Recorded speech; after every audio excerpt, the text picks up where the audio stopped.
previous video demoed how we engineer a production-ready back-office application with APIs using automation. The example was rather trivial, but it got the idea across. Now, let's dive into a more real-world example using the publicly available AdventureWorks database. This database has almost 90 tables, 6 schema, and countless number of joins, composite keys, and so on. Much more like what you'd find in a real-world project. First things first, we head on over to Rapydly.com to look at our software estimation tool. With this, we type in the number of tables in the database and how many developers you'd have assigned to the project. It then tells us it would take almost 2 years to build the full back-office solution. This calculation is based on 2 days per API per table and 4 days per screen per table. It also adds a 30% contingency for testing purposes.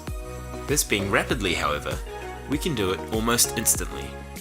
Let's check out the demo where we would build the AdventureWorks back office solution in just under 2 hours. Much like the application in our first promo video, we list all the tables on the left hand side of the screen. We can scroll and find the table we want to view. Let's try, for example, currencies. We can easily click and view all of the items in the database.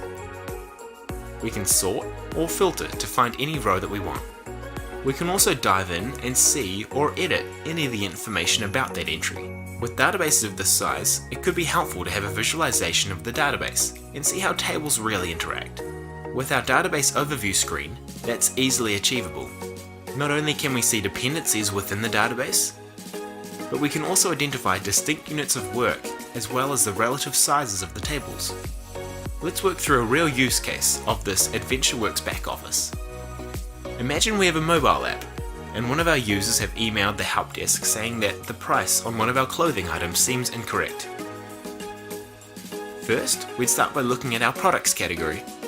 We know that it's one of our clothing items, so let's check that out. We can see under this product category that there's a few subcategories. Let's try the first one, bib shorts. We can see under the subcategory that we have 3 different products, and sure enough, it looks like we've misplaced one of the decimal points in the pricing. Just as you'd imagine, we can choose to edit the item and update the price. Head to rapydly.com for more information, or why not open a live chat with one of our team members.